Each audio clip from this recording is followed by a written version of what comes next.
亲人同春天，冷颼颼嘅暗夜，冰雪冻嘅一切，一栋山蛋糕嘅木嘅，灑出嚟微微嘅亮光，親像雪海中嘅燈塔，帶來溫暖又芳香。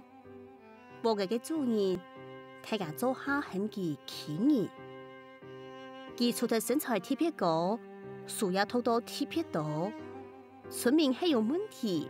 全部為尋佢天數。有一年，技術通好做動木賽，一張吊位，敲嘅敲燈衝門。親人行到衝門前，發現一個聲音呢掉到樹爬檔，聲音的身上搶着一輛披風，看起來就會凍死咧。親人夾打開衝門，將聲音呢勒到樹心。叫佢下來，聲音呢飛那頭，速嘅披風，無度嘅七月，生出嚟當多嘅新葉嘅。親人將東西本聲音呢說，還用小水撈佢洗身。聲音呢當歡喜開容笑面，也一笑，無度嘅花做下開咧。親人了解，也嘅聲音呢。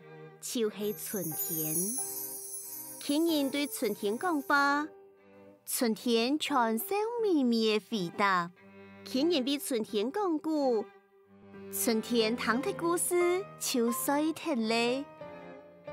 親人看到南定嘅春天，知道當歡喜，從來冇將一下安歡喜過。聽日春風嘅聲音呢，看到親人嘅屋嘅。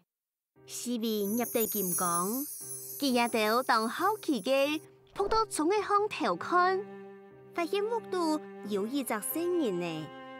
聲音呢行到那位就要講：到底也會做乜嘅？親人看到春風嘅聲音呢，發出像是愛娘嘅聲。也會係我喎，到全部人嚟行開。親人轉到屋度，老門窗全部關到咪咪。佢冇想去伴春天離開，就留春天嘅披風送入箱嘅度，並提高高嘅樹架嘅空。春天冇披風，花就唔會開，草誒冇法度生，樹誒唔會發芽，荷巴也冇法度結凍。春天擔心過冬嘅泡米醋留使用嘅唔點樣解釋。故說等親人衰退嘅時節，佢留幾本書貼牆下帶到哥哥。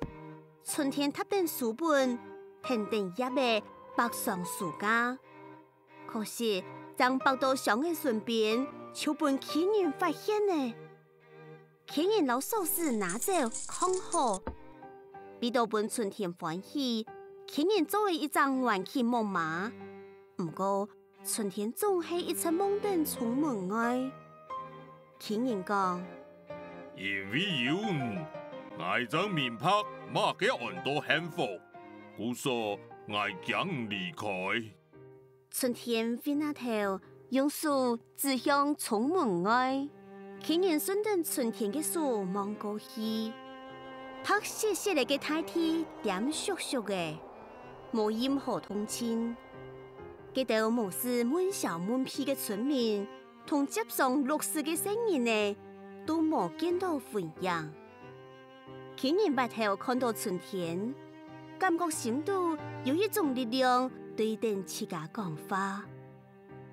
唔被騙人高大，心沙點到死，鬧春天所的屋下。冇背變天雪地也出唔去，等於老切家所睇咧。同一隻世界比，其實暗色，但係做得本心肝同世界平態。